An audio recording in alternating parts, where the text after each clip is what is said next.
ni mu baturage. Niyo mpamvu rero dushyiraho ingamba no kubona n'aka kanya tunabashimira kugira ngo twongere twibutsa abanyarwanda kuri radio, twongere twibutsa abanyarwanda ku cyorezo gihari, twongere twibutsa abanyarwanda ko bakwiye kukirinda, bakambara udupfukamunwa neza, bakubahiriza intera ndetse bakubahiriza n'andi mabwiriza yose ya guverinoma. Ngira ngo wenda dushaka dufata umwanya twibutsa abanyarwanda, ariko icyo dusaba gusa ubu ngubu nuko abanyarwanda bubahiriza amabwiriza kandi birashoboka kwirinda iki cyorezo tukanakirandura. Murakoze cyane. Murakoze cyane, harakoze cyane umuyobozi wa polisi mu karere ka Ngoma SP James RUTAREMARA. Turi kumwe kandi n'umuyobozi wa PSF mu karere ka Ngoma ni HAMBAKURAMA Oreste, ari hano muri studio za Izuba TV ndetse na Radio Izuba. Hanyuma nka PSF mu karere ka Ngoma urugaga rw'abikorera harimo abacuruzi nabo ni bamwe mu bikorwa byabo bikomeje, ariko hakaba hari amabwiriza abagenga.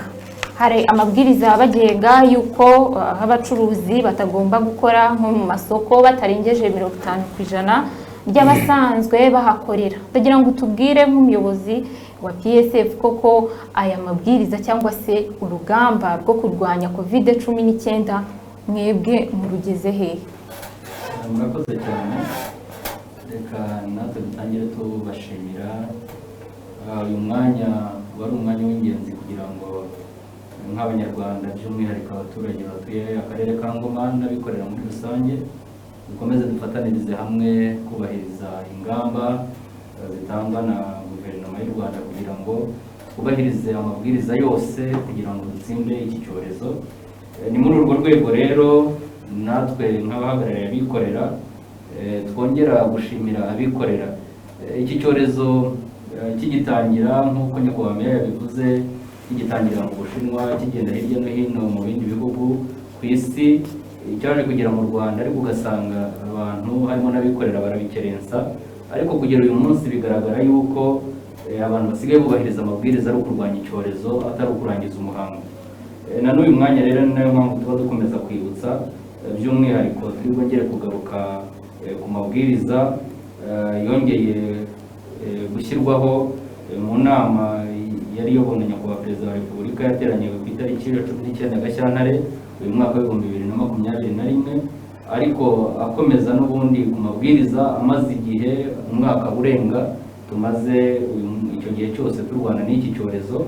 Ariko by'umwihariko uyu munsi ntabwo twabura gushimira abikorera yuko tumaze kumenya neza yuko ingamba zose harimo kubahiriza intera. Mu kubahiriza intera rero nk'uko mwarimu bigarutseho bijyanye na 50%, uyu munsi ukurikije igihe aya mabwiriza yagiye agenda avugururwa, ariko 50% bigaragara yuko bitangiye kubahirizwa. Uyu munsi yaba wagiye mu isoko yaba uri gucuruza bose barafatanyiriza hamwe, buri muntu wese akumva yaba ari umucuruzi yaba ari uwaje guhaha akumva yuko aya mabwiriza akwiriye kuyashyira mu bikorwa. Umwanya nk'uyu rero wari umwanya w'ingenzi kugira ngo dukomeze twibutse kandi abantu ntibirare, ahubwo twese dukomeze kuba ku rugamba. Ngira ngo uyu mwanya dukwiriye no kubwira abadukurikiye ubutwari bugaragara mu gihe nk'iki ngiki. Ubutwari bugaragara mu gihe cyo kubahiriza amabwiriza twese dufatanije kugira ngo dutsinde iki cyorezo.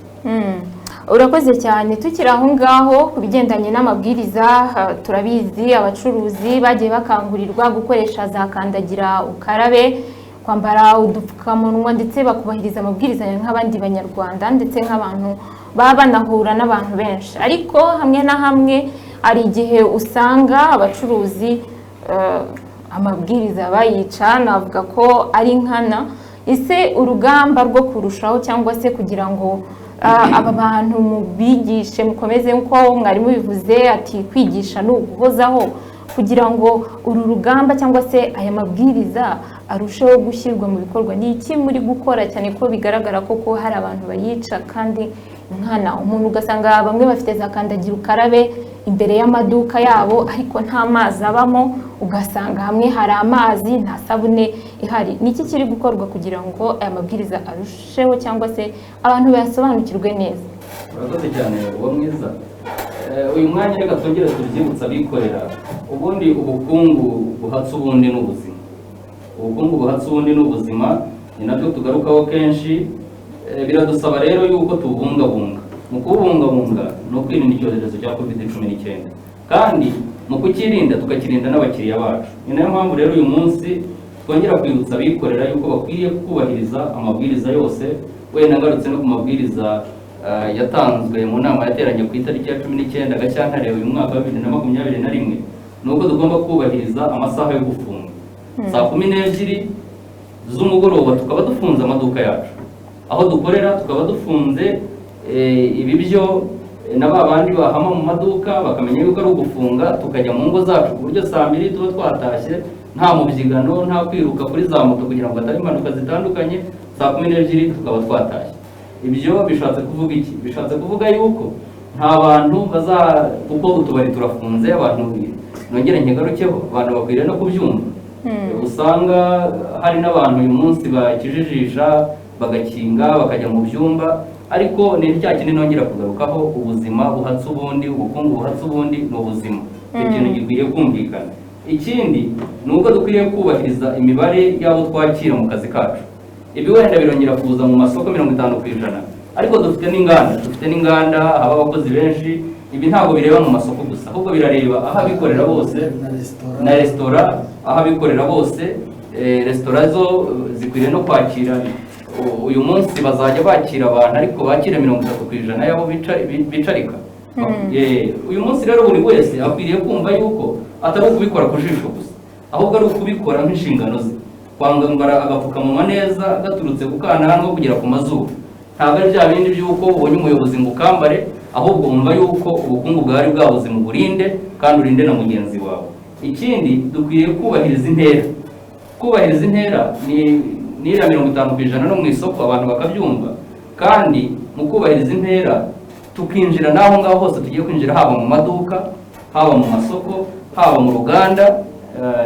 Uyu mwanya ndashima cyane abo tugenda tugira inama. Ejo bundi nasuye uruganda rwa hariya kuri Koremi Esake, byaranshimishije. Bashyizeho bariyeri y'igiti kugira ngo winjire bakureho icyo giti no kubanza gukaraba, kandagira ukarabira aho kuri iyo bariyeri. Abantu bose bakabyumva, aho umuntu wese yinjiye ugakaraba intoki neza, bakagupima ahantu hagenda abantu benshi, abantu bakabyumva. No ku mahoteli, ntabwo kuba hoteli ikomeye dutanze urugero nka Eastgate bivuze yuko uzajyamo azajya kwica amabwiriza. Ndagira ngo rero icyo nacyo cyumvikane. Ikindi ni ugutunga kandagira ukarabe zigendanye n'igihe, ntabwo ari koraho ukarabe, ahubwo dukwiriye gutunga kandagira ukarabe zijyanye n'igihe kandi zifite n'isuku, zogeje, zirimo amazi meza kandi zifite n'isabune. Isabune tugenda tubakangurira. Nshimira abikorera uyu munsi ko ntabwo tugikurura, ahubwo bamaze kumva nabo ko kubahiriza ingamba bibareba. Ntekereza ko uyu munsi ni ugushyira mu bikorwa kandi bitangiye kugenda byumvikana. Uyu munsi rero turagira ngo tubabwire yuko dukwiriye kumva yuko ubukungu ari ubuzima, tukabubumbatira, tukirinda kwandura no kwanduzanya, noneho tugatsinda iki cyorezo tukongera tugakora. Arakoze cyane umuyobozi wa PSF mu karere ka Ngoma. Hanyuma Aphorodise Nambaje, umuyobozi w'akarere, hari ibyo SP Rutaremara yaragarutseho avuga ko hari abantu bagiye bafatwa barenga ku mabwiriza yo kwirinda COVID-19. Harimo abafashwe batambaye udupfukamunwa ndetse abatahanye intera, ariko kandi agarukamo ijambo utubari. Kandi kugeza kuri uyu munsi tuzi ko utubari dufunze mu mabwiriza kuva COVID-19 yagera mu Rwanda mu kwezi kwa gatatu umwaka ushize.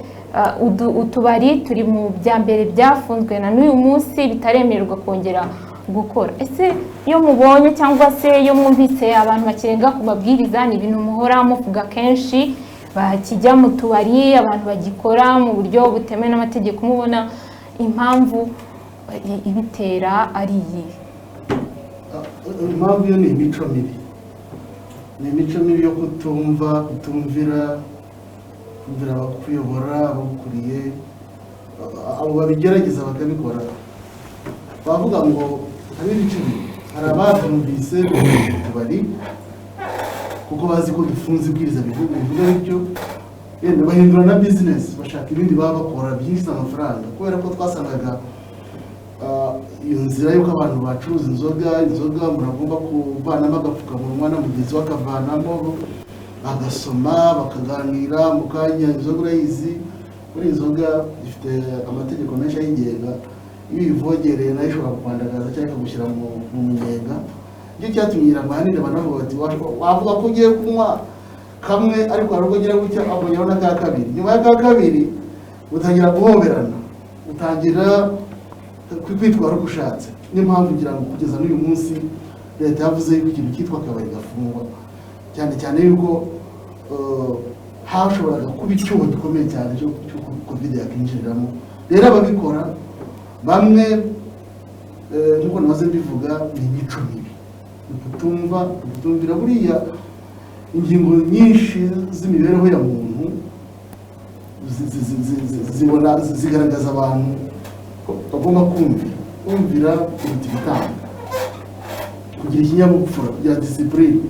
Abo rero bitwara batyo ntabwo aba ari benshi, ariko nabo niyo mpamvu natwe tuba tudahumbye, kuko turabakurikirana tukamenya niba yari afite akabari hano, niba yakinze agakorera mu gikari, niyo yakimuka akagenda akajya kukimurira mu rutoki cyangwa se mu bigori, turabimenya. Abo nta kindi kiba kibategereje, ni gukomeza kwigishwa. Uburyo bwo kubigisha nabwo uhindura ntabwo ubigisha ubabwira mama. Hari abamamaga ejo ndarambwira ngo mbese meya ngo kubera iki ngo umuyobozi w'akagari ngo agira gutya agasanga ngo turi gucuruza mu inzoga ngo akazimena ngo buriya ngo si ukuduhohotera. Icya mbere uwo mutima wagushutse wo kujya gucuruza uzi neza ko bibujijwe, wari ukwiye no kugufasha kwakira ko baguhaye n'icyo gihano gikomeye. Nawe ntabwo ari ibyo gusa, ahubwo igikurikiraho nuko bafunga n'aho hantu ukorera bakanaguca n'amafaranga, ko inama njyanama yemeje ibihano by'amafaranga 50,000 ku muntu wagerageje gukora akabari mu gihe nk'iki, kubera ko ugiye gukirisha ubuzima bw'abanyarwanda. Ikirenze icyo ngicyo ubu ngubu ntabwo tugarukira kuvuga ngo uyu muntu tumuciye amafaranga, kuko arabimenyera ko bati ngiye wanje amafaranga, ariko umuntu ucuruza muri ubwo buryo ashobora no kuyinjiza, wamucanga ejo akabona nabi, tunamutwara mu kigo ngororamuco. Tujye kuganirirayo kugira ngo agire umuco mwiza, kugira umuco mubi, cyane cyane iyo duhanganye n'indwara yica, cyane cyane iyo duhanganye n'indwara idafite umuti, cyane cyane iyo duhanganye n'indwara itarabona urukingo abantu bagakingire, abanyarwanda bacu, abanyagihugu bacu bagakingire. Ntabwo rero baduca inyuma uje gukinisha ibintu guverinoma yabujije, yavuze ko utubari rwose tugomba kuba dufunze, abahirahira kubikora rwose nubwo buriya afande gipisi atabagiriyemo imibare myinshi, amazina menshi y'ababigerageje barabihaniwe mu buryo buhanitse, ku buryo bamwe bahisemo kutazongera no kuvuga ngo barisubiye igihe cyose batarafungura. Abo bakishahisha rero nabo bose twababwira ngo babireke, kuko nta mpamvu n'imwe y'uko indiri yawe y'akabari yaba isoko ya covid ihitana ubuzima bwawe, wowe ubwawe, umugore wawe, abana bawe, hanyuma ukabanagira abayazana ku rupfu rwawe. Urwo rupfu wahembereye ku bandi bantu banywereye iwawe, ukwiriye no kwitegura ko usibye no kurubazwa n'abana b'abantu, Imana yarukubaza. Ko dutanga ubutumwa hano kuri televiziyo na radiyo, turagira ngo abana abo bafite ubwo bari bwaba ari ububari busanzwe bwo mu cyaro imari, hari n'ubundi bubari ahantu babateza mu bose ni akabari k'abantu barize gusabaniramo, ko twarabibonye kuba twagiye twihanangiriza bakayirengaho, twagiye tubona nawe twasirimu banduriramo. Kandi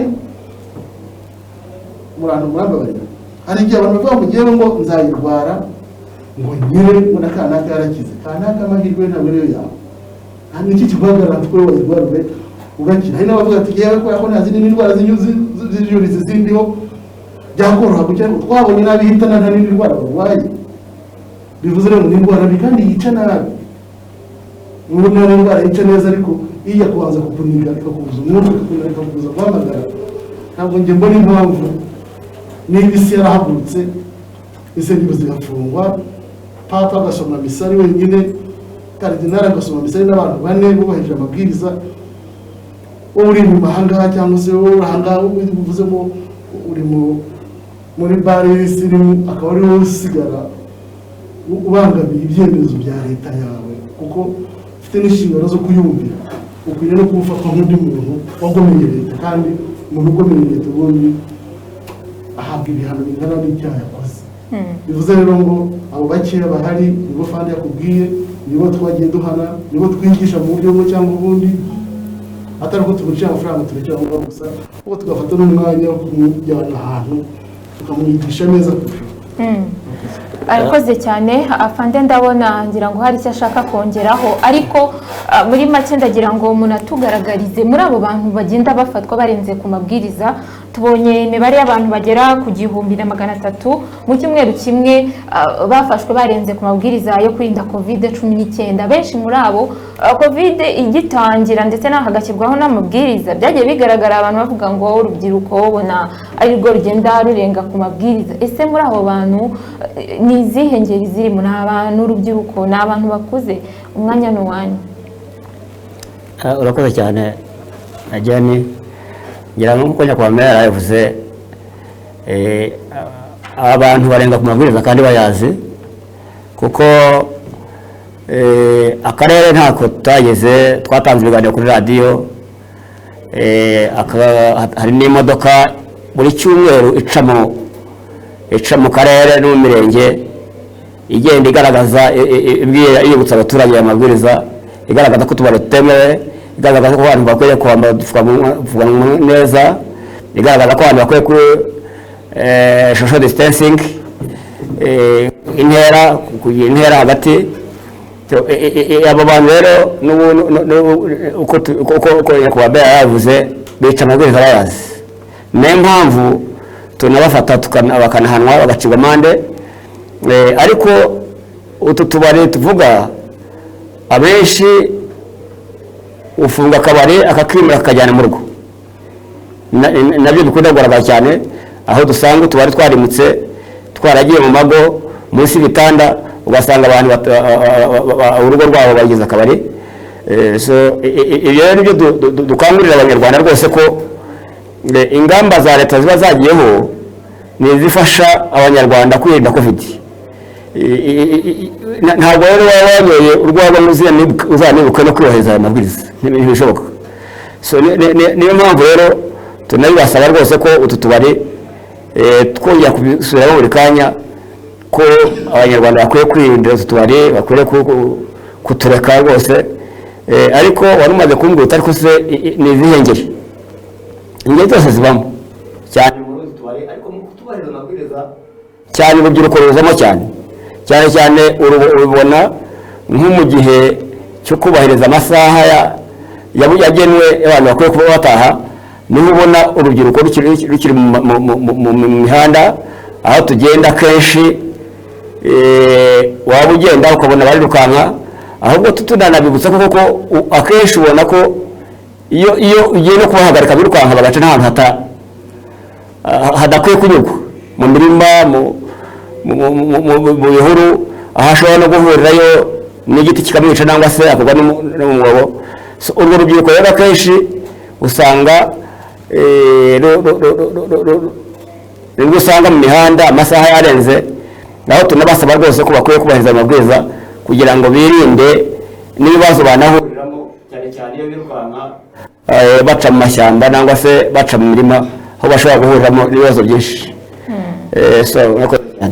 Urakoze cyane. Hanyuma iki kiganiro kiri kugaruka ku mabwiriza mashya abura amasaha make kugira ngo hatangire gushyirwa mu bikorwa. N'amabwiriza yashyizweho n'inama y'abaminisitiri yateranye ku itariki 19, akaba agomba gutangira kubahirizwa ku itariki 23, ubwo ni ku munsi w'ejo, ni kuwa kabiri. Ariko muraza kugira n'uruhare muri iki kiganiro, murahamagara kuri telefone 0788 24 10 ndetse no kuri 07 100 11 02 cyangwa se kuri 07 3 100 100 na MTN 0788 24 10 muragira uruhare muri iki kiganiro. Ariko mbere yuko twakira abantu ku murongo wa telefone, n'ubundi afande DPC arakomeza tubwira ku mabwiriza noneho mashya agiye gutangira. Harimo gahunda ya guma mu rugo. Abantu benshi mu by'ukuri bagenda bagaragaza ko bamaze kurambirwa na gahunda ya guma mu karere. Harimo abacuruzi bavuga bati kurangura abantu bakaba bashobora no kugenda mu buryo butemewe. ese aya mabwiriza mashya harimo n'isaha ya saa 2 abantu bagomba kuba bageze mu rugo, ariko ku bacuruzi saa 12 akaba bamaze gufunga. Aya mabwiriza yo niki mwabwira abanyengoma ku bigendanye n'aya mabwiriza atangira gushyirwa mu bikorwa ku munsi w'ejo? Murakoze cyane, ngira ngo wari ubikomeje ko aya mabwiriza mashyashya azatangira kuri 23. Hari amabwiriza inama minisitiri yashyizeho mashyashya agendanye n'uko ingendo zirabujijwe, ubwo ni guhera kuri 23 ejo.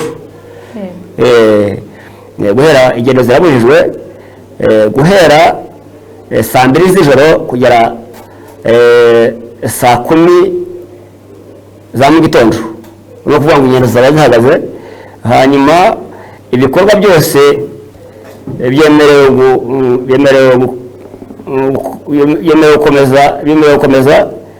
gukomeza bizafunga. Ubwo ni ukuvuga ngo ibikorwa by'ubucuruzi, ibikorwa bindi bisanzwe byari bisanzwe bikorwa, ni ukuvuga ngo ibyo bizajya bifunga saa 12 zo ku mugoroba. Ariko abantu batangiye kuva mu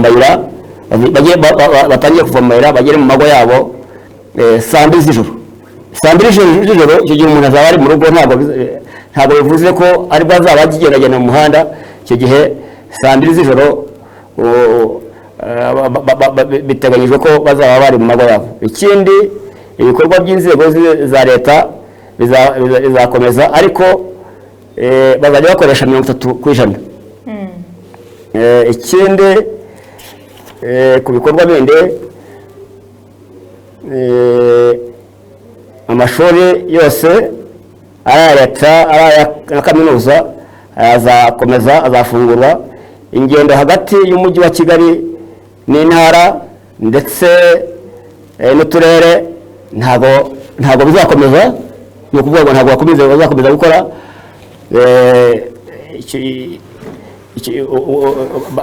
Zizakomeza gufungwa nk'uko byari bisanzwe bimeze. Ibi bikorwa bizakomeza n'ubundi.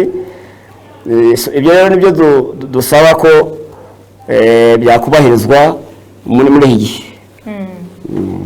Murakoze cyane. Hanyuma ngaruke gato kuri PSF, nk'abakozi cyangwa se abikorera, ubundi isaha ya saa 1 abantu bagombaga kuba bageze mu rugo. Umuntu akaba azi ngo wenda ahantu ntaha kugira ngo mve aho nkorera ngera mu rugo bintwara iminota 5, akaba yafunga hejuru ya saa 12 bitewe n'iminota yihaye yo kuba yageze mu rugo. Iyi saha ya saa 12 ku bacuruzi murabona yo iboroheye? Murakoze cyane. Nicyo nkomeza kugarukaho, uyu munsi dukwiriye kumenya yuko ikitubuza gukora amasaha yose nk'uko yari asanzwe twari dusanzwe tuyakora covid itaraza, yari amasaha 24 kuri 28. Uyu munsi ikitubuza gukora ayo masaha nicyo tugira ngo uyu munsi wikorera yongeraho agaciro kurusha uko yafunga saa 12, uko yafunga saa 11, ahubwo aha agaciro kwirinda icyorezo cya covid. Ni nayo mpamvu uyu munsi kuba twafunga saa 12 abantu bagataha neza bubahiriza amabwiriza, ijoro ritarakuba abantu bakagera mu rugo, bakagenda bakareba umuryango wabo, bagafatanya no gukomeza kubwirana no kugaragaza ikibazo iki cyorezo kiduteje. Ni byiza ko twubahirije ayo mabwiriza yose atangwa na Minisiteri y'Ubuzima, tukayubahiriza mu buryo bwiza, twatsinda icyorezo vuba. Ibi rero bishatse kuvuga ngo uyu munsi ntabwo twebwe nk'abikorera tukireba ku masaha cyangwa turebe ku kindi, ahubwo turareba ku cyo twakora icyo ari cyo cyose mu kubahiriza amabwiriza kugira ngo dutsinde icyorezo cya COVID-19. Murakoze cyane. Habaye hari abantu bari ku murongo wa telefone, twabakira bagatanga ibitekerezo cyangwa se hari n'ikibazo bashaka kubaza, twabaha umwanya hanyuma tukabakira ku murongo wa telefone.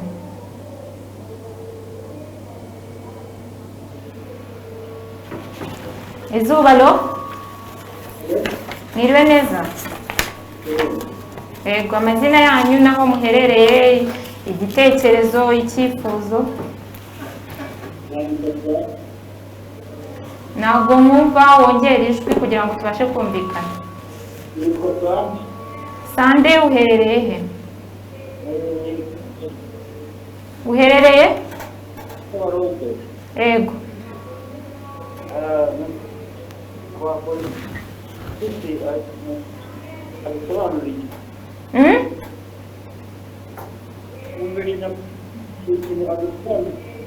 ntabwo turi kumvikana sinzi impamvu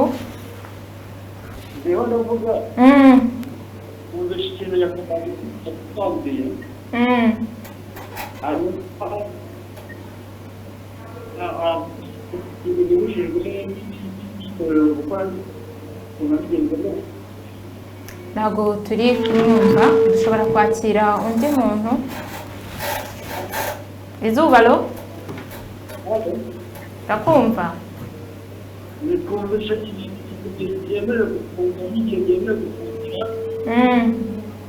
kugenda yego ariko kuvamo niba zafungura ubwo ku buhanga bw'ibyuma bagifashe kugira ngo tubashe kumvikana n'abantu bari kuduhamagara ducunguza n'uburyo umwete twakakira undi muntu izuba ro yego turabumva neza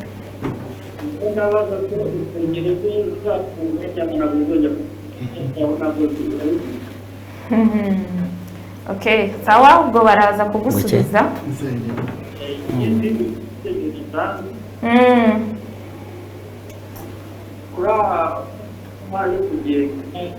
cyangwa se umuntu ufite n'umurima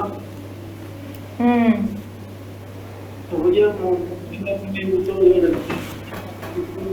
no mu muta yagenda urabona akaza muri ngoma akazi sawa ubwo baraza kugusubiza nyuma twakakira n'abandi bantu izuba ro alo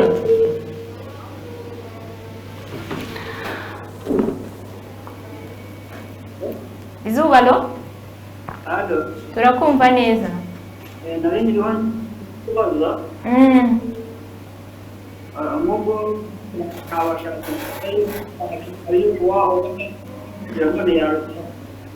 ariko ntabwo turi kukumva neza sinzi ubwo ushaka ahantu ujya uhamagara uhagaze neza abantu bakakumva kugira ngo tubashe kumvikana ikibazo ushobora kuba ari network nta network ufite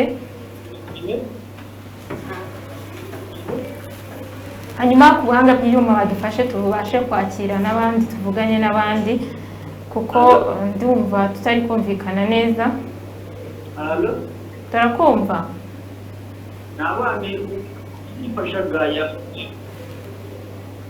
ntabwo tukumva neza ariko hari bimwe mu bibazo niba nagerageje kumva hari uwabajije ku kijyanye n'insengero gufungurwa hari n'ubundi niwe yabajije agaruka ngo nk'umuntu ufite umurima mu karere ka Ngoma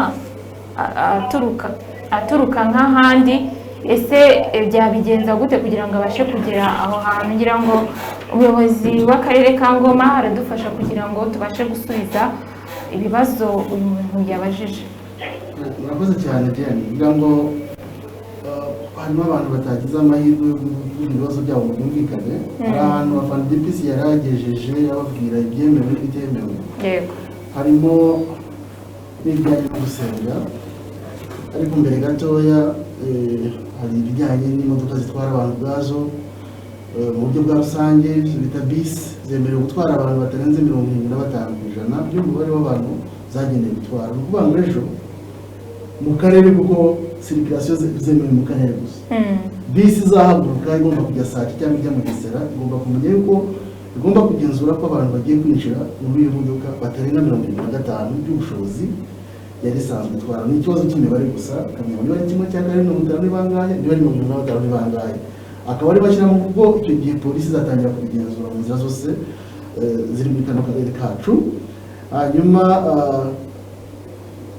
ntabwo bihagije nuko nabo utwaye bagomba kuba bambaye agapfukamunwa udafite agapfukamunwa uzajya umusezerera nanone kandi ntabwo ari gupfa kujyamo gusa bibaye byiza ari umuntu ufite uburyo bwo gukaraba cyangwa kwisiga ariya mavuta byashoboka ariko nawe ubaye uri kumva wari ufite babikorera bagenzi bawe nawe waba utanze umusanzu ukomeye cyane.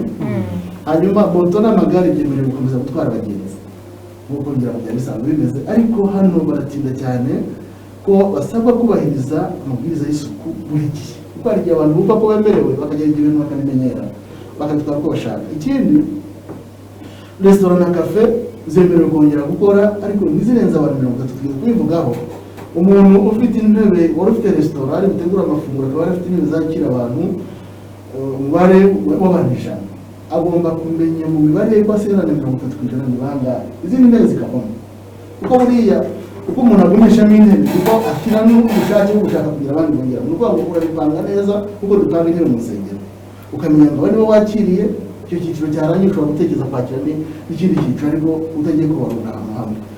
Ubwo bigendere hamwe n'uko bakwiriye kuba batanga serivisi zigera saa 12 mu masaha 12 ibijyanye noneho n'ibyo abantu bitwaza batwara babandi bafunze saa 12 bashaka umugati bashaka ikintu bashyira abana, iyo serivisi ni kugera saa 2.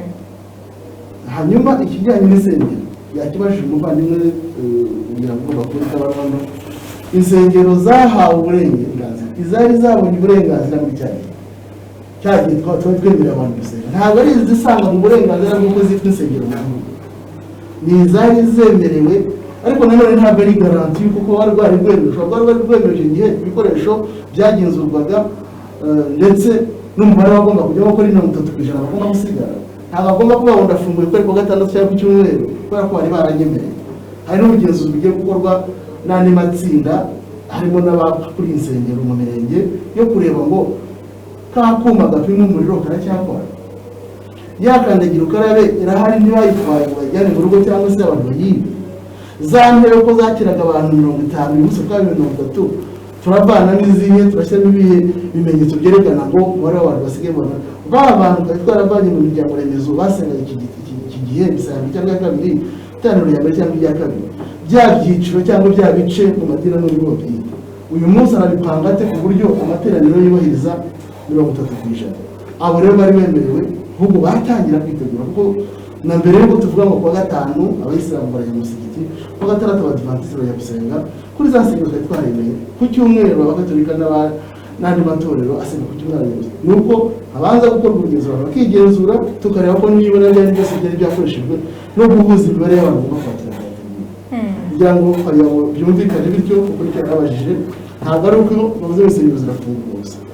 Ibindi wenda bitureba inama zihuza abantu mbona nkubone abantu bafite inama amahugurwa ibigo inzego za leta inzego z'abikorera zaba ari za PSF gutekereza izi nama z'imbona nkubone ntabwo zemewe, ntabwo zemewe. Hemewe inama zikorwa mu buryo bw'ikoranabuhanga. Ubwo twagira nabyo abantu babiri kugira ngo ukumva abantu n'ubu harabona ari muri office barambira ngo barategura inama ntabirane ntabwo masomye neza amabwiriza mutegura inama uburyo bwiza bwaje bwa Webex babukoreshe, uburyo bwo kuvugana kuri telefone call conference bakoreshe, hanyuma bareke gutekereza ko umuntu w'igihe impanga bakoresha amahugurwa hirya gatoya mu rusengero bakabati ko tuzasenga ku cyumwereka numire ba pastori n'abahesha bikoro n'abami bagutari baze ngo baje gutegura ngo umuhimbazo ku cyumweru bakoze inama y'abantu 13 na 20. Ntabwo byemewe. Ubwo nibwire ko byumvikanye ibikorwa bya siporo nabyo tugiye kubivugaho twihuta gatoya. Biremewe umuntu ku giti cye, siporo y'umuntu kandi ahantu navuganira ngo hagutse ntabwo harangaye iremewe umuntu ku giti cye ategeranye n'undi ashobora gukora siporo. Ariko ikibazo duhura nacyo abantu bajya muri mucaka bakagendera mu kivuri 3, 5, 7, 10 bagera hari umusozi bashaka kuruhuka bagatanga ikiganiro cya kiganiro masike bavanyemo ukuvuga ngo by'ukuri ntacyo baba bakoze kuri kwirinda covid. Ibyo rero umuntu ushaka gukora siporo ku giti cye arayemerewe, ariko ntabwo byemewe ko abantu bavuga ngo turakugira icyarimwe turi abantu 8-10 tugiye kujya mu muhanda twiruka aho twongera kubona babikora nabo bitegura ko bagiye kubihanirwa kuko amabwiriza arasobanutse. Ikindi ngira ngo ni umubare w'abitabiriye ikiriyo ugomba kurenga abantu 10 icyarimwe kugira ngo byumvikane. abantu arabonetse guhura nabo bagenda ari ikivunge bose murajya tugiye mu kiriro kwa shangazi oya kwa shangazi mujya mu kiriro cyangwa se kwa onkere cyangwa se kwa mukuru murumuna mugiyeyo ariko ari abantu 10 bagende bayage bavuge bati pole batahe haza abandi bantu 10 ariko batagiye guhura bari 20 bijyane hamwe n'igihe cyo kujya gushinga ni abantu bari biyongera ku 15 babaye 20 abo 20 bategurwe ababonye bangombwa nyine bavuga bati kanaka ntari bubure mu guherekeza umuntu we abandi babikurikirane mu bundi buryo kandi ntekereza ko gutabara umuntu ushobora gukorwa mu buryo bumwe cyangwa ubundi ikindi ngira ngo wenda cyanyuma ni ugushingira bikorewe imbere y'amategeko gitifu asezeranya abantu 20 bakajya mu rusengero kandi n'abasezeranya 20 ariko byari byo kuririmba byari byo kujya guserebura kuyakira nabyo ibyo ngibyo hari rero umuvandimwe twatugize tubivuge n'abandi batabashe kubaza wenda babyumvire ngo bataza kongera kubibaza ariko wababajije ngo mfite umurima muri ngoma ubu ufite mubahe kugira kugira umurima muri ngoma mbakaro urugendo rumvana karabo yiruzana ngoma ngo bakusanya uburenganzira ariko hari umuntu uri ku nkengero ufata urugero uri ku nkengero ku rugabano rw'akabarondo na ngoma muri ya mudugudu aba afite umurima hino yabivugana n'inzego z'ubuyobozi buri aho ngaho we akababwira ko agiye gusarura kuri kudavuga abaturi kuri izo nkengero hanyuma akubahiriza amabwiriza abantu bakamenya ko agiye gusarura ibigori byeze biri hariya ariko igihe ugomba guteza intambwe kujyana mu rugendo rurerure ugomba kubisabira uburenganzira ntabwo rero ikintu cyose cyitwa kuva mu karere ujya mu kandi wakibwiriza mu gitondo ngo ubyuke kubera ko umuntu uri ku nkengero urwanya na ngoma n'akabarondo cyangwa se kubera ko ufite umurima w'inanasi abandi karenge ugomba kuza mu Bugesera ngo mu gitondo cyo gufata ubwato ugomba kubisabira uburenganzira kandi inzego ziri hariya z'ibanze zifite inshingano zo kugufasha none byisumbuyeho polisi irabishinzwe ko umuntu ava mu cyerekezo kimwe ajya mu kindi kubera impamvu za ngombwa z'ingenzi kwivuza nicyo kindi cyagaragaye ko ari bigiye kwangirika harimo bigeze kubaza ngo mbese kuva mu karere ujya mu kandi bariya bajya b'abacuruzi bagomba kujyana ibitoki bajyana ibigori bajyana muzi ko bo amabwiriza arabemerera bakagenda mu modoka itarengeje abantu 2 aya mabwiriza rero ntabwo bisaba ko tujya mu ishuri ngo tujye kuyakorera etide tugire dute buri wese yose kuri radiyo twaje kuyasubiriramo abantu hano ni nabyo ngira ngo perezida wa PSF yavuze abantu barayoborwa kuva isi yari iyo abantu batayobowe bashobora kwitwara nabi n'abariya abantu bavuga ko afite korakoro karabe cyangwa se agasabune kahindutse bagita akayuzi ugasanga indobo ahandi bakora hahindutse ukuntu amazi yumiye muri dufite abahwituzi cyangwa se abakorerabushake ba PSF ariko n'inzego zirahari ntabwo tuzagaruka kugira ngo amazi yashizemo ngo arasa nabi bakasabune n'akayuzi umuntu ucuruza mu cyubahiro cye usanga acuruza n'amasabune akaba atagira isabune ibyo turabifite ngira ngo mbabarire ntagaruka upaca mu ijambo kuko amasaha arimo aragenda yihuta ariko kandi abantu bari ku murongo wa telefone mu minota itarenze 3 turakira ibibazo kuko bamaze gusobanura amabwiriza yose azatangira ku munsi w'ejo ni ikiganiro kiri kugaruka kuri amabwiriza mashya yashyizweho n'inama y'aminisitiri yateranye ku itariki 19 ariko aya mabwiriza akaba azatangira kubahirizwa ku itariki 23 ubwo ni ku munsi w'ejo ku murongo wa telefone hari abantu bafite ibibazo ibitekerezo turabakira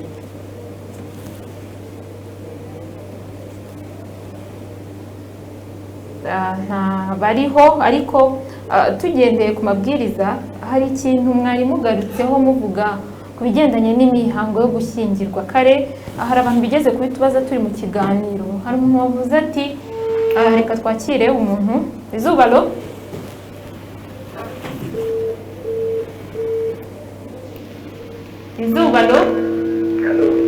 biriwe neza ongera ijwi tubashe kumvikana amazina yawe n'aho uherereye yego wegere kure y'inyakiramajwi yawe niba uri hafi ya televiziyo cyangwa ya radiyo kugira ngo tubashe kukumva turagira ngo tugire afande DPC yego hari ahantu hamwe hano muri Kibogozi mpavuze ko ndacyahagomba ahantu yakoresheje ingufu nyinshi cyane ukabona ko koko yari yabihagurukiye kuko byagize icyo bitanga biva ku ijana bigeraho nibura nko kuri birindwi aho ngaho yakora se kugira ngo yongere imbaraga n'ahantu hose kuko yiteguye ahantu henshi cyane ikibazo ubona nacyo utubari kandi turakora cyane hanyuma twanyuze ese izo mbaraga yakoresheje agakoresha n'amakuru menshi akanayashakisha yagenza cyo kugira ngo azikoreshe n'ahandi bushoboka icya kabiri turakumva neza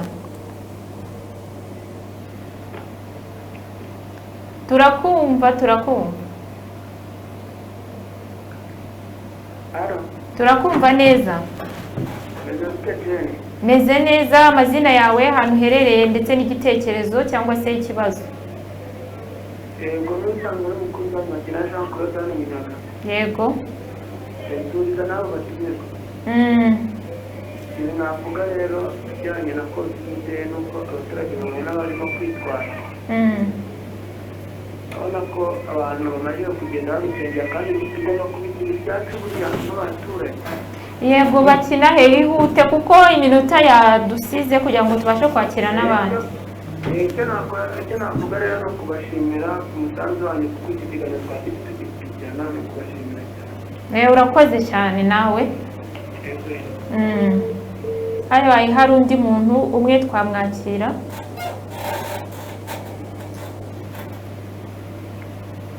Izuba alo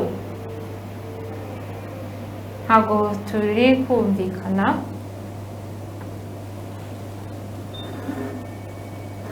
hagati aho ngaho ariko hari icyo bari babajije DPC Izuba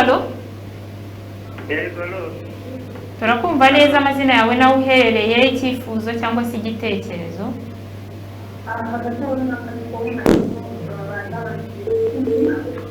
abantu bari hafi y'inyakiramajwi zabo bakegera hirya kugira ngo tubashe kubakira ndetse twumve n'ibitekerezo byabo ariko DPC umwanya ni uwanyu ku kibazo mwari mubajijwe n'umuturage agaragaza ko koko utubari dukora ndetse ngo hari n'ahantu mwagiye mushyira imbaraga atari ko n'ahasigaye ni iki mugiye gukora kugira ngo ibi bintu bicike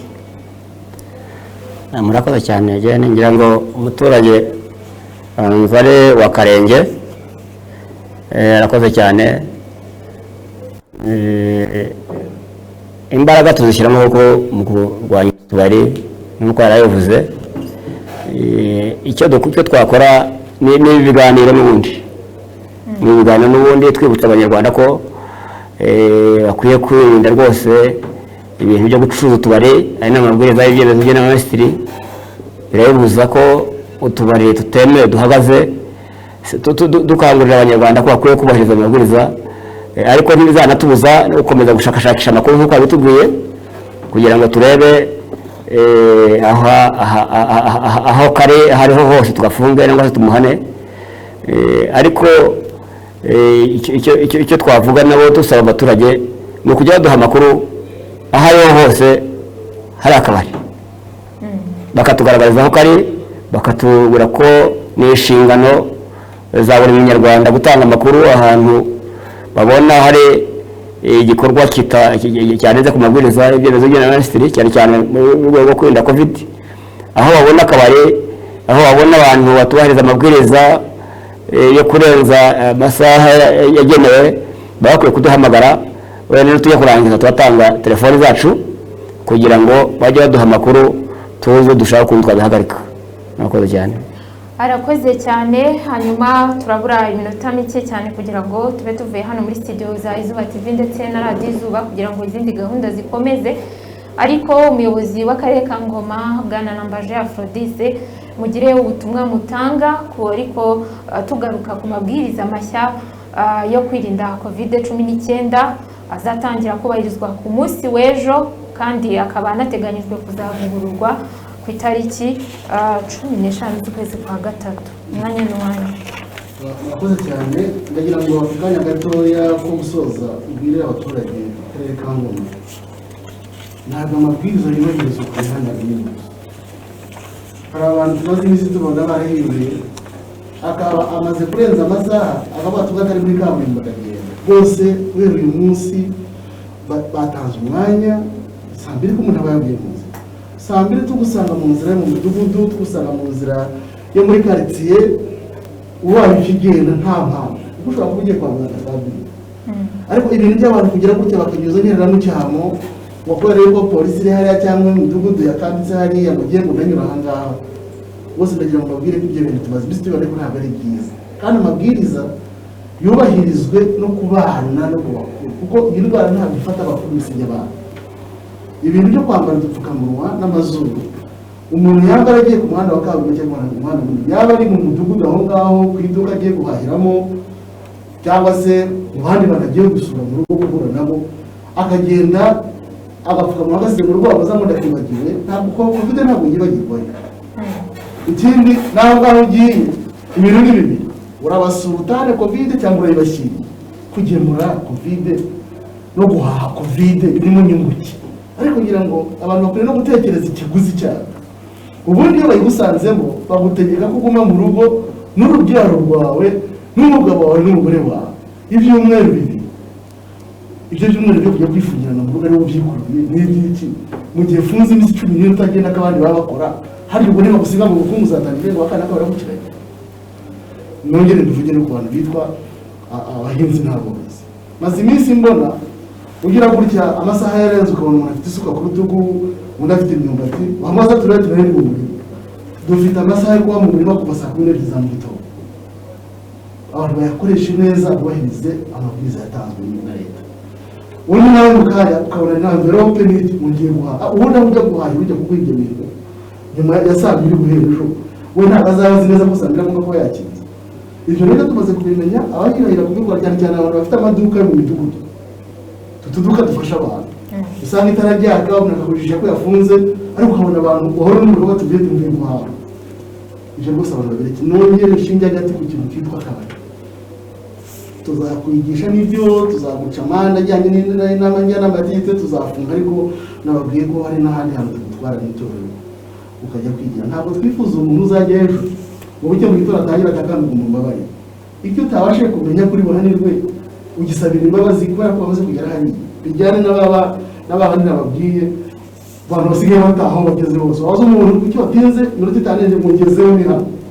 undi agahita gukwepa akabarakasa agataha mu rugo rutari urwe ubu niba babwiye kuvogera ingo z'abandi kuko no kuvogera ingo z'abandi utazitumye muri akijamo n'amategeko abantu batahe kare bataheho bataha ndagira ngo rwose guhera ejo turatera mu gitondo turanyuramo tubibibutse umugabo turakora akazi kacu ariko ubwo niba twasekanaga nituguhura nawe twakubwiye tugasanga utari mu mwanya wawe neza igitwenge kiravaho ubundi amategeko n'ubutabera gukora akazi kabo ntabwo dushaka guhembera kuko akarere kagiye muri guma mu rugo umudugudu wagiye muri guma mu rugo umuryango ugiye muri guma mu rugo kubera wowe uri ikibazo kandi umunyarwanda agomba kuba igisubizo umunyarwanda wese ni igisubizo ku bibazo biri mu gihugu uhereye ku muntu ukajya ku mukuru uhereye kuri wowe nanjye tugomba kuba igisubizo cy'ibibazo by'igihugu abo dukwiye kongera ibibazo cyangwa twongere turi ikibazo mu gihugu cyacu murakoze cyane n'umuyobozi w'akarere ka Ngoma Bwana NAMBAJE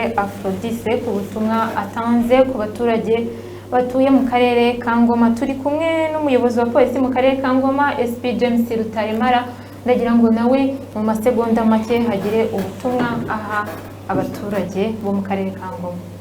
Murakoze cyane gene ngira ngo ubutumwa nyakwame abana bugarutseho cyane ubundi aya mabwiriza ibyemezo by'inama minisitiri arasobanutse yeze kubivuga ko abanyarwanda benshi cyane bayabona bicisha ku itangazamakuru bakwiye kuyasoma bakumva icyo ateganya ariko icyo tunasaba rwose abanyarwanda iki cyorezo dushobora kukirwanya twagitsinda kushoboye kubahiriza amabwiriza yo kwambara agapfukamunwa neza n'amazuru umuntu akambara agapfukamunwa n'amazuru akenshi usanga abantu basigaye yambara agapfukamunwa ugasanga buri kanya aguma azamazamura ibyo rwose ni bimwe bishobora guhembera umuntu kwandura kubera aho aba yakoze akunda gupfukamunwa turashishikariza abanyarwanda batwumva mu karere ka Ngoma bose ko akwiye gushaka agapfukamunwa keza kamufata ku mazuru no ku munwa ku buryo rwose kamurinda icyo cyorezo. Ikindi dusaba no kubahiriza intera yango nabyo mu bifasha mu kwirinda covid, kubahiriza intera hagati y'umuntu n'undi, abanyarwanda rwose babyubahirije byiza. Ikindi no kwirinda ingero zitari ngombwa, ingero zitari ngombwa kugira ngo abanyarwanda bashobore kwirinda, no kwirindaho ibingibi twahoze bavuga, umuntu akavuga ngo akavuga ati ngiye Kirehe nta kintu kimujyanye, nangwa se ngiye hehe. Ibyo rwose turasaba ko abantu birinda ingendo. Ikindi ngira ngo twavuga kubahiriza amasaha yateganyijwe, kubahiriza amasaha yateganyijwe. Ubu kuva ejo tuzatangira kubahiriza amasaha isaha 2 z'ijoro. Turasaba rwose abanyarwanda, turasaba urubyiruko ko akenshi nubwo dukunda guhura nabo ugasanga barirukanka, ugasanga baraca ahantu hatemewe. Tubasaba rwose ko bakwiye kubahiriza bagataha kare, kuko n'ubundi nta kintu banakora, bagataha bakajya mu rugo saa 2 zikabasanga mu rugo. Ibyo nicyo tubasaba rwose, nta nubwo tuba dukwiye kuba turwana nabo, kuko n'ubuzima bwabo turimo kubibutsa. Iki cyorezo umuntu w'ubyuka ashobora kuba kucyandura, akagenda akacyanduza umuntu ufite imbaraga nkeya, umukecuru, umusaza, uburwayi, kikamuhitana kandi yacyandujwe n'umwana we warangaye. Turasaba rwose ko urubyiruko rukwiye kutarangara kuri iki cyorezo, bakubahiriza amabwiriza kugira ngo dushobore kwirinda iki cyorezo. Murakoze cyane. Murakoze cyane. Hanyuma Oreste, niki abikorera mubabwira? Murakoze cyane. Turongera kubwira abikorera ko bakwiriye kubahiriza amabwiriza yose, nk'uko twavuze yuko ubukungu ari ubuzima bwacu, kugira ngo dutsinde iki cyorezo. Ikindi wenda tutabura kuvuga muri uyu mwanya ni ukubwira zaba inzego z'abikorera, zaba n'inzego z'ibanze, ntabwo bakwiriye kuba abafatanyabikorwa mu kwica amabwiriza. Ibyo biragaragara henshi, ariko uyu mwanya ariko icyo kintu nanone cyongere kivugweho yuko badakwiriye kuba abafatanyabikorwa mu kwica amabwiriza. Icyo twakongera kugarukaho twibutsa abikorera, nubwo ingendo mu turere no mu mujyi wa Kigali zitemewe, ariko imodoka zitwaye ibicuruzwa zemerewe kugenda zirimo abantu 2. Nk'uko bisanzwe, reka mu dusenda twacu hagiye hari imodoka zijya i Kigali, tubona ibicuruzwa biva i Kigali. Abantu bamenyere gutuma bagenzi babo bagende barangure ibicuruzwa babizane, kugira ngo tuzazagira ikibazo muri iki ngendo zifunze. Numva nacyo ari cyo kugarukaho, dukomeza no kubashimira uburyo bubahiriza amabwiriza, kandi n'aya mabwiriza yashyizweho n'inama y'abaminisitiri azatangira kubahirizwa mu munsi w'ejo. Reka abikorera bazabe nyambere kugira ngo n'iyi minsi tuzayigendemo neza. Nituyigendemo neza bishoboka yuko hari n'ibindi byafungura. Murakoze cyane. Murakoze cyane. Ni naha dusoreje iki kiganiro cyagarukaga ku mabwiriza mashya azatangira kwiyubahirizwa ku munsi w'ejo, n'amabwiriza yo kwirinda icyorezo cya COVID-19. Nshimire abatumirwa bacu b'umunsi, umuyobozi w'akarere ka Ngoma NAMBAJE Aphorodise, ndetse n'umuyobozi wa polisi mu karere ka Ngoma SP James RUTAREMARA, n'umuyobozi wa PSF muri aka karere Oreste HAMBAKURAMA. Ndabashimiye kuba mwaje kubana natwe. Hanyuma namwe mukomeze kwirinda ndetse no kubahiriza amabwiriza yo kwirinda COVID-19. Mwari kumwe nanjye Jane Wamwiza. Mukomeze kunogerwa n'izindi gahunda za Izuba TV ndetse na Radio Izuba.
muri iki gihe duhanganye n'icyorezo cya coronavirus turashishikarizwa gukaraba intoki n'amazi meza ndetse n'isabune ya Deterex kuko Deterex ni antibacterial.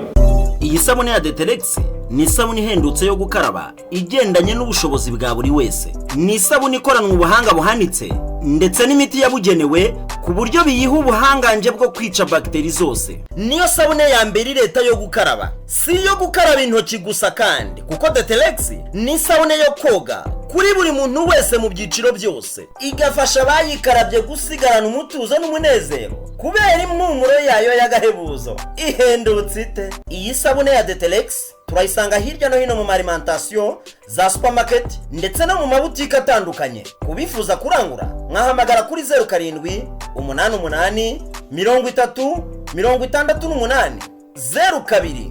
Turashishikarizwa gukaraba intoki n'amazi meza ndetse n'isabune ya Deterex. Happy birthday, it's your special day. Shake, shake and celebrate. Shake, shake and celebrate. Ndabona mwateguye ikirori ariko hari ikibura. Yes, keke irahari ariko harabura didos kandi njye n'inshuti zanjye tugomba kwishima birenze. Igisubizo nakimenye. Fata didos beef nawe kira didos chicken. Wari mukuru ndaguha didos pizza naho wowe urarya didos tomato chili kuko ukunda gasenda gake. Didos, sweet, sweet, sweet. Didos, tasty, tasty, tasty. Didos, real, real good. Didos, yeah. Nibyo ibanga ry'umunezero mu bana ni snacks za Didos. Snacks Didos ziryoshya ikirori abana bakanezerwa. Namwe bakuru kandi snacks Didos pizza cyangwa se tomato chili, Didos beef ndetse na snacks Didos chicken byose no buryohe gusa. Bariza snacks za Didos muri boutique na alimentation bikwegereye. Kumwenyura biragarutse. Akanyamuneza ni kose yaba njyewe iwanjye ndetse n'abanje. Ibyari byarapfubye kubera kumeswa nabi birakeye birahumura. Abana na mama wabo nabo bafite isuku ku mubiri. Ugikariho rero ibyombo birererana wagira ngo haguzwe ibishya. Umuti w'isabune y'umweru Furaha iramesa igakesha utiri uvunika. Kwikaraba muri dushe nukugarura itoto nawe ukunda isuku ku myambaro ku mubiri no ku bikoresho byo mu rugo. Umuti w'isabune munini kuruta yindi yose uri ku isoko ni Furaha. Ushaka kurangura umuti w'isabune y'umweru Furaha hamagara 078 22 13 044. Isabune Furaha, isuku kuri bose na byose.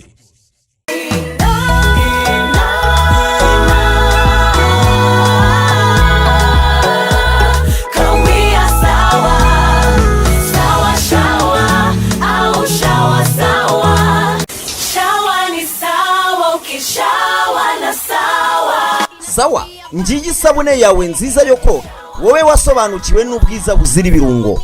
Banyamahoteli, za moteli, amaroji ndetse namwe mwese mucumbikira abantu, niba mushaka kwigarurira imitima y'ababagana kugira ngo nejo bazagaruke mu bwogero bwanyu ntazaburemo Sawa.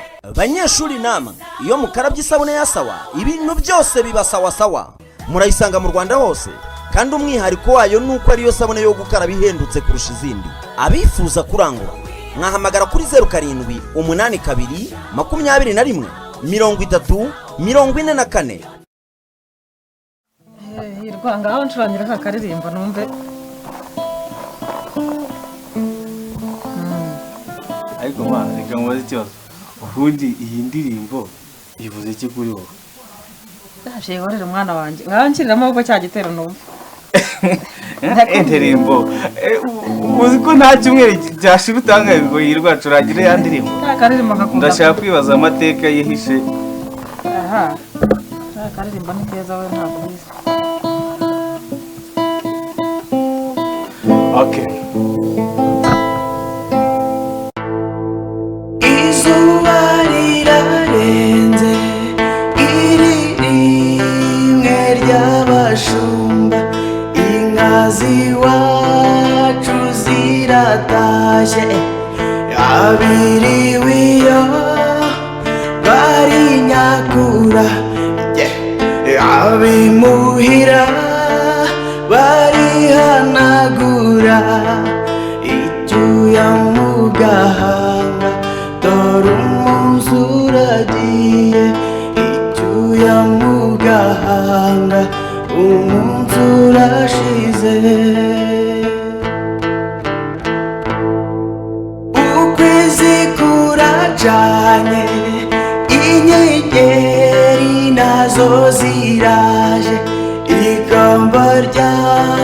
rirazisaga rirasabagira kw'ijuru ry'iwanyu ku kirere cy'iwacu niko kabyino ngaho se jya mu nzu dore imbeho ni yose genda ufata agapira utinye mu gatuza Urekera aho ngaho urekera aho ngaho rwose ubundi nzagucurangira indirimbo kugeza ryari buri kanya buri gihe turangire ya ndirimbo cyangwa hari umuntu iwanyu mwari mufite inka se uravuga ngo inka ze waje ndaza kukugurira akantu hari akantu ndakuboneye nzakugurira ariko reka nkubaze ndagukumbuye